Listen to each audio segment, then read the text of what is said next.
Assalamualaikum warahmatullahi wabarakatuh.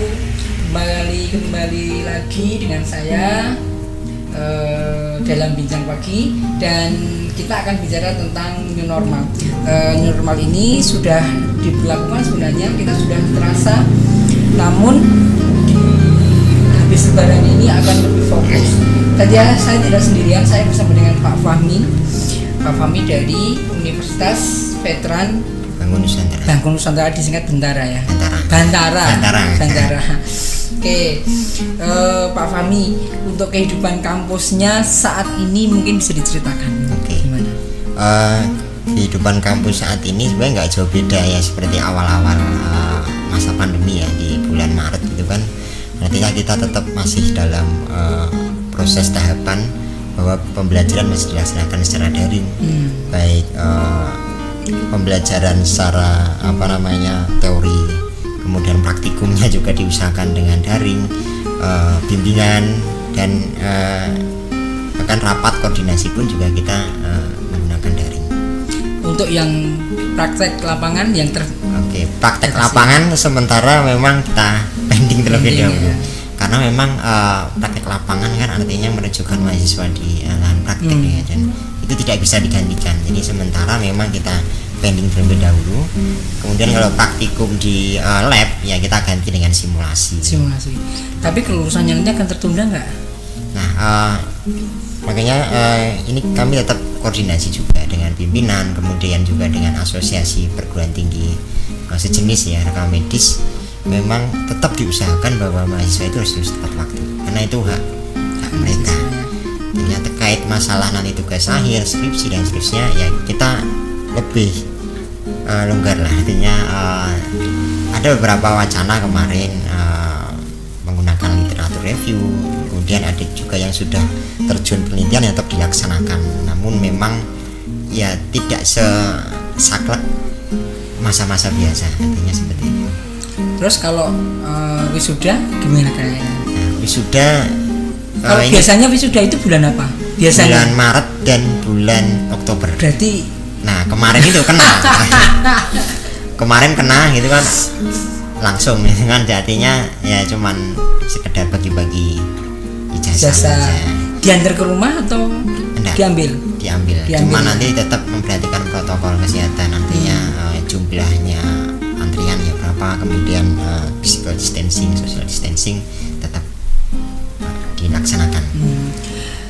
Saudara sekalian, jadi pada saat ini sebenarnya kehidupan sudah menjadi kehidupan baru, tetapi new normal yang akan datang, kira-kira apa yang akan terjadi di kampus misalnya? Kalau ditanya kan artinya saya tidak bisa mengira-ngira ya atau berprediksi jauh, tapi saya coba berbicara evidence based, artinya new normal itu apa sih sebenarnya gitu kan. Kalau kita pahami new normal itu kan sebenarnya bukan hal yang normal ya, dia bukan hal yang normal, tapi akan menjadi normal. Akan menjadi normal dengan beberapa ketentuan. Artinya banyak pengamat yang mengatakan secara agak kasar bahwa new normal itu normal yang dipaksakan gitu kan. Jadi kalau biasanya normal ya seperti biasa, kemudian terjadi pandemi kemarin, dan ini akan ada namanya new normal atau tataran kehidupan baru. Artinya bahwa yang tidak normal akan dibuat menjadi normal. Ya seperti protokol kesehatan yang biasanya orang keluar tidak pakai masker ya harus pakai masker, tetap pakai masker, tetap cuci tangan, tetap physical distancing, tetap social distancing dan seterusnya. Namun kegiatan tetap dilaksanakan sebagaimana mestinya.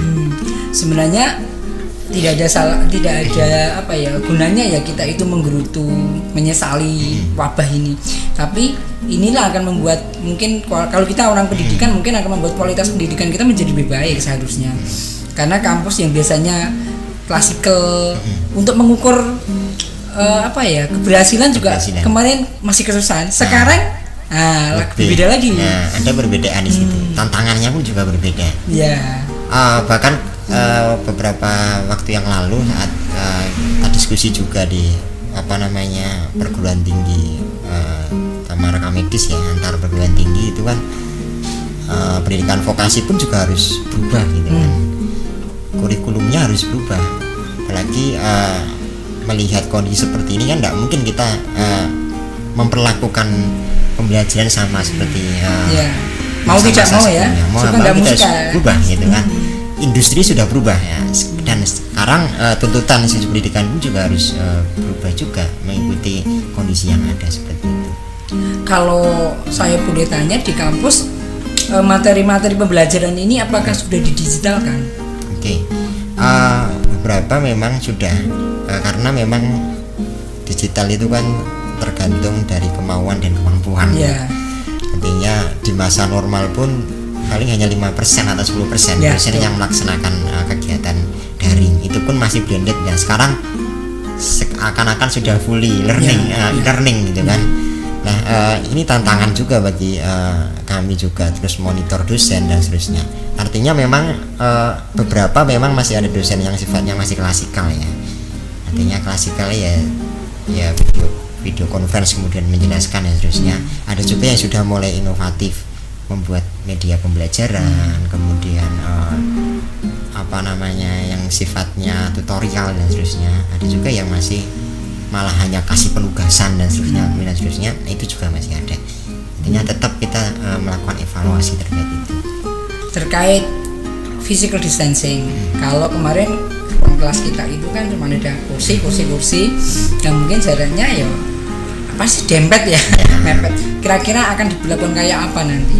Nah, terkait ini memang kebijakan atau himbauan untuk menormalisasi kehidupan kampus pasca wacana normal ini kan memang belum, saya belum mendengar ada himbauan seperti itu. Bahkan di tempat kami pun juga diperpanjang masa pembelajaran di rumah pun diperpanjang. Nah, kita masih menunggu keputusan dari Kemendikbud ya untuk Dirjen Perguruan Tinggi. Nah, seperti apa kebijakannya? Nantinya terakhir kemarin juga kita masih difokuskan untuk tetap melakukan pembelajaran via online seperti itu.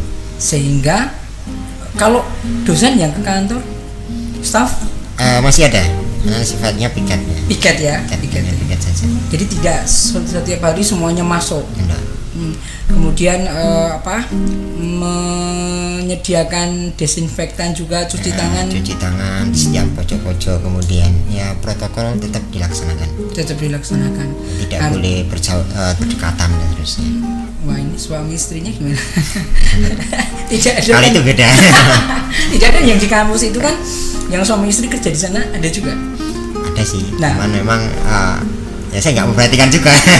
Tapi artinya gini, tetap yang diperhatikan juga berkaitan dengan selain protokol kesehatan juga jam atau beban kerja pun juga diperhatikan.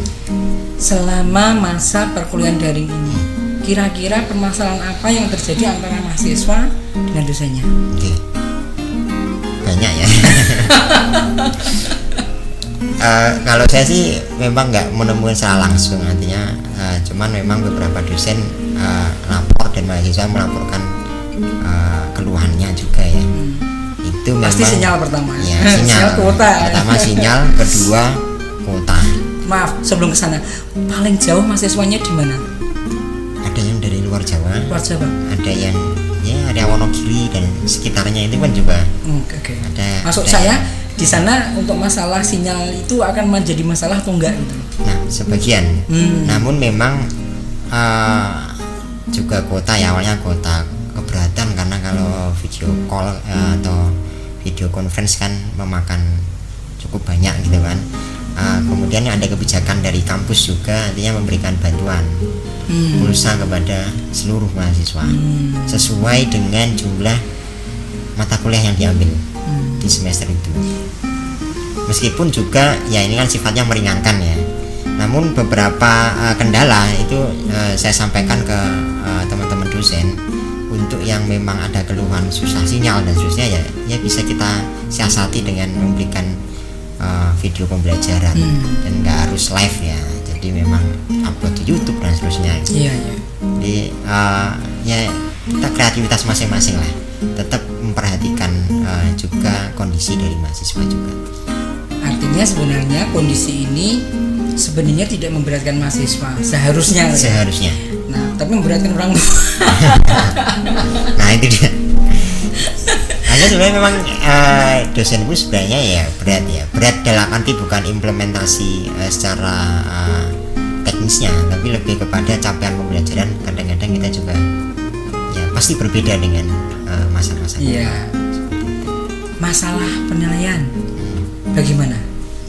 Kalau penilaian malah jauh lebih mudah ya. Lebih mudah karena memang kalau dilihat dari segi keaktifan memang ya pasti